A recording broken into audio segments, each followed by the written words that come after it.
almost as if people in America want what China has. Listen, I think the days of people blindly hating on China are over, and here's 3 reasons why. All right, everybody, just a little bit of context for making this video. I have just gotten back from a trip to China, which I enjoyed very much, and we still have a lot more videos and content of that trip coming out, although now I am back in Manhattan. And yeah, I don't know behind me if you can tell, but I'm on East Broadway, but it could also be Guangzhou still. But anyways, I've just seen a major shift in the perception of China as a country in the past 5 years. Now, I think there's been a gradual shift in my lifetime. You know, growing up, China was just known for cheap goods and orange chicken. That was like, you know, at that time. And it's changed a little bit. Obviously, the pandemic hurt China's image for sure, as I guess you could say, which is fair because, you know, it was a big event that, happened across the world and affected a lot of people. But in the past 4 years since then, with the help of TikTok, memes, technology, and just the fact of people realizing how much they need China, I've seen a major shift, especially amongst the young generation. So those are my 3 reasons, guys. I'm gonna dive into them, but one is the memes. The memes have helped a lot.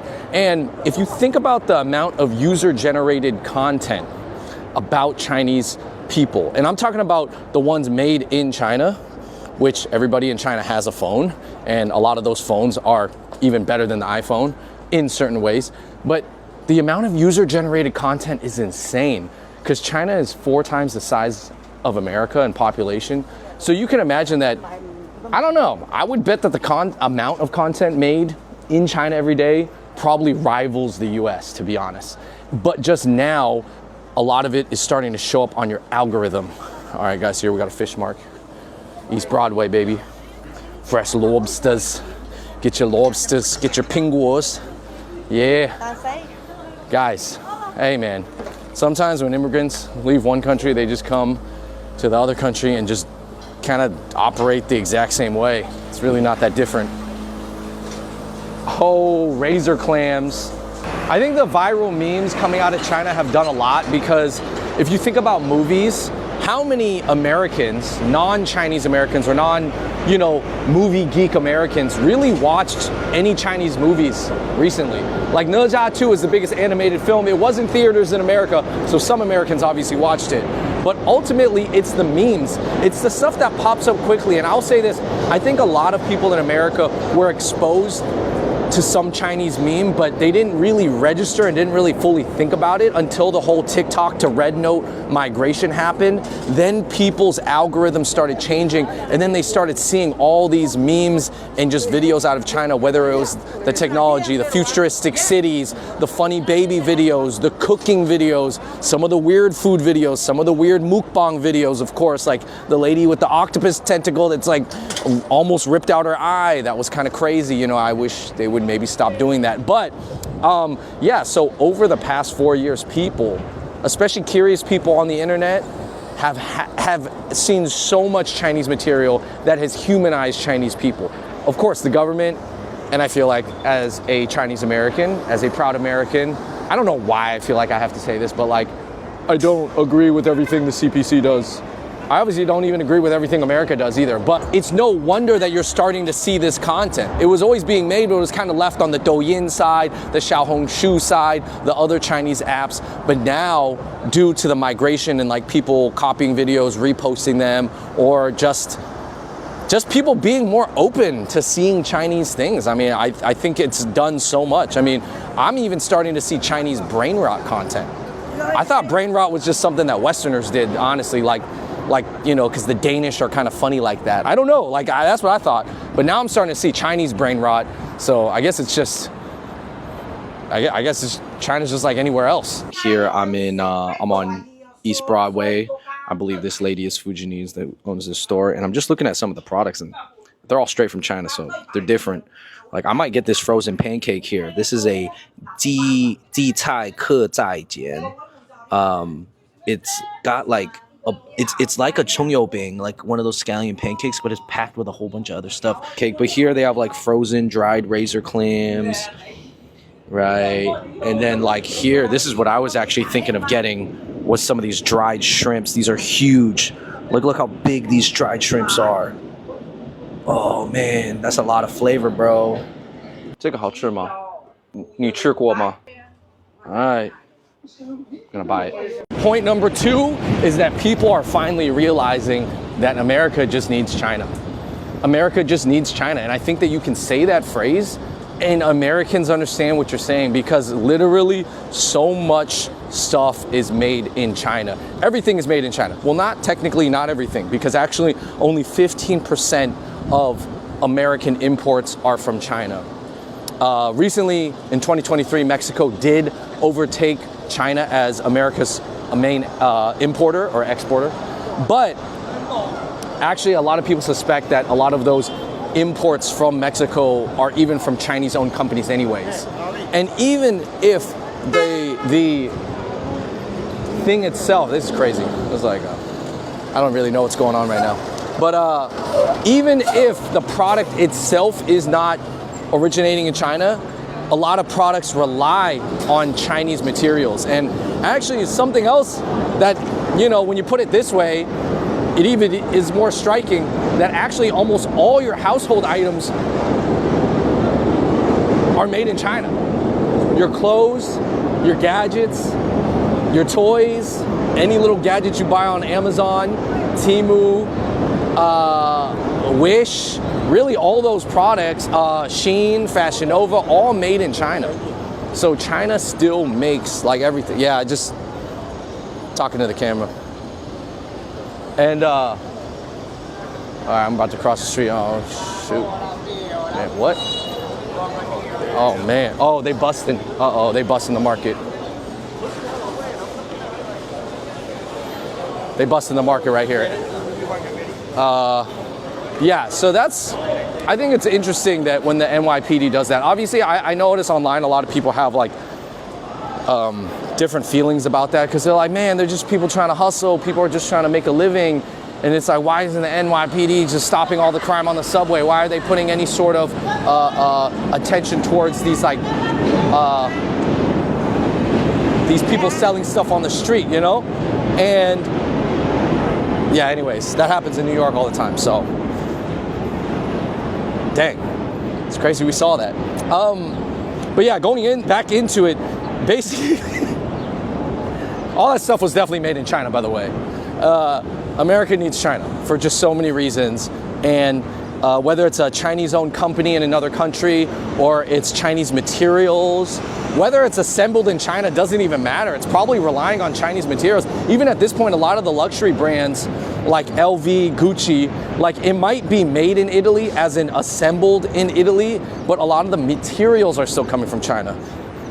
I mean, for a long time, people already thought everything was made in China, but they really assumed that everything cheap was made in China, right? Oh, made in China is cheap, it's low quality. China just makes everything. They make the low quality stuff and the high quality stuff now. I think for a while, the low quality stuff made up a larger portion, and that was just the stuff that, you know, would always break. But nowadays, you can't really say that accurately, to be honest. And even China itself has tried to do its own like kind of marketing campaign of like re-owning made in China and kind of changing what that means. But the truth is, they do make a lot of the cheap stuff that still breaks, but also a lot of the high quality tech and clothing and all that other cool stuff. All right, and the third thing that really has helped China's soft power and basically help people not hate China anymore is not really the movies and the music as much, but it's the technology. Like, once people know that your country can produce and design high-tech gadgets, they basically see it as a metric for an advanced society. And once the West sees China as an advanced society, gives it that label, like they gave it to Japan a long time ago, then now people are like, oh, they're kind of on our level now. Obviously, there are a lot of poor people still in China, a lot of villagers, and a lot of rural lands, of course, a lot of farming, agriculture, and things like that. But basically also China has this other side that is like super high tech. And I'm not just talking about the lit up cities, you know, or the drone shows. I'm literally talking about everything. I'm talking about the Xiaomi Su7, the fastest EV 0 to 60.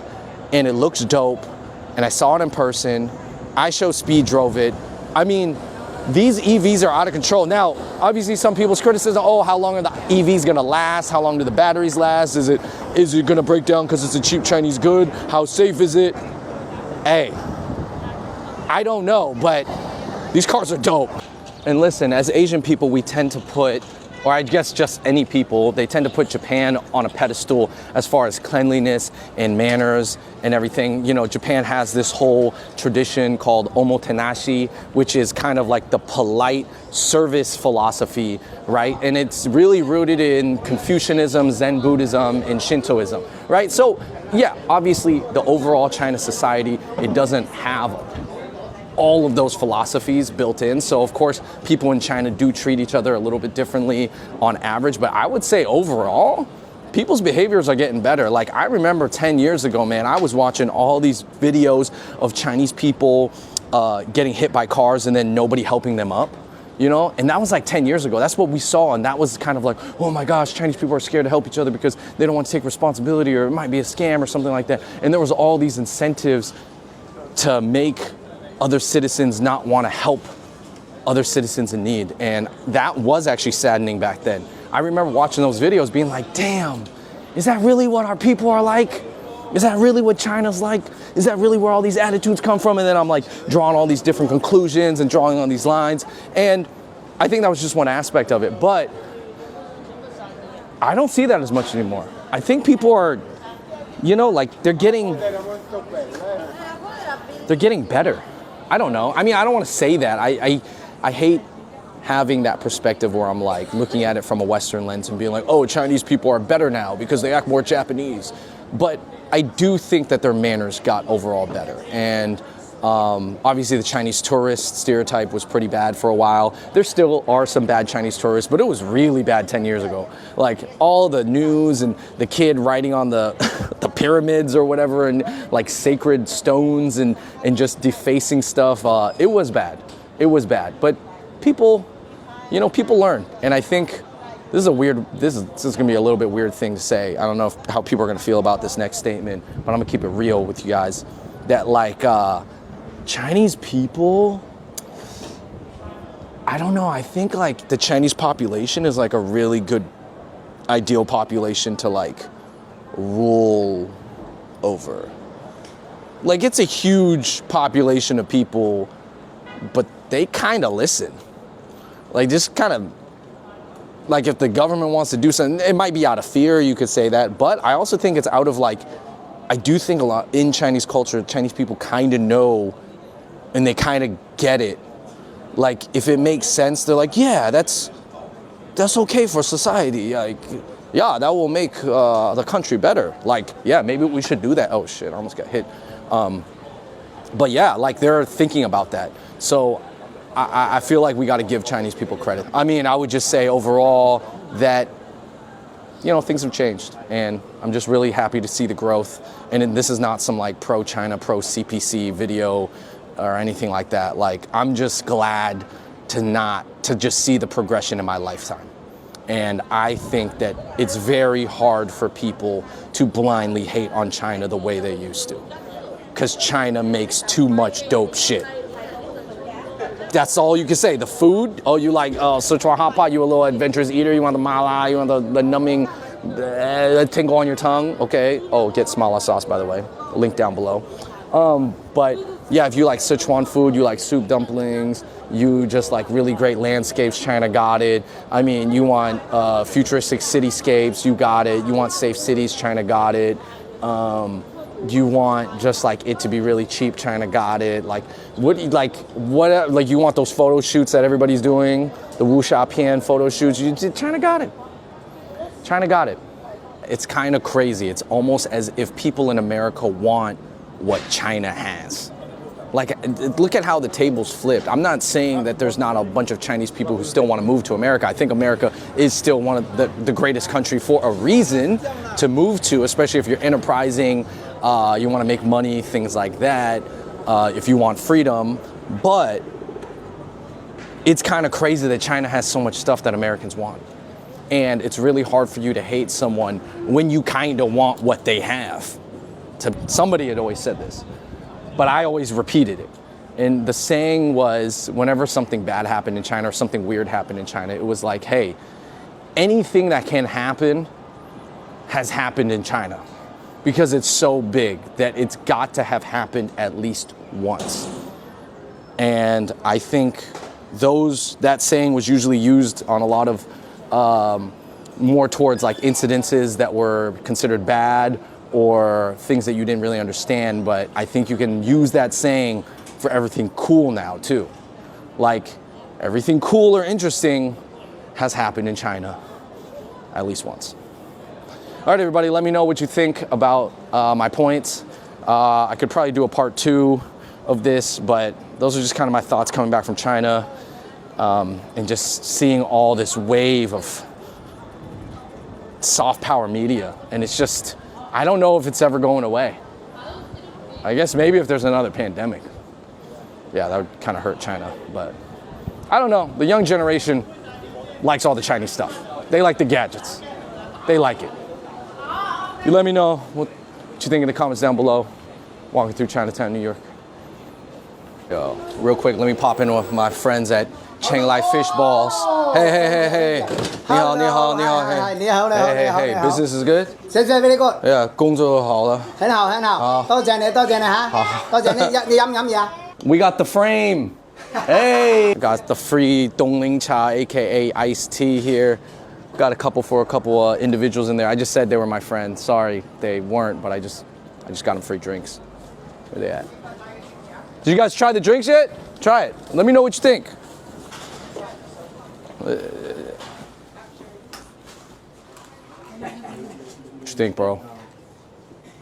That's good. Yeah, refreshing on a hot day. All right.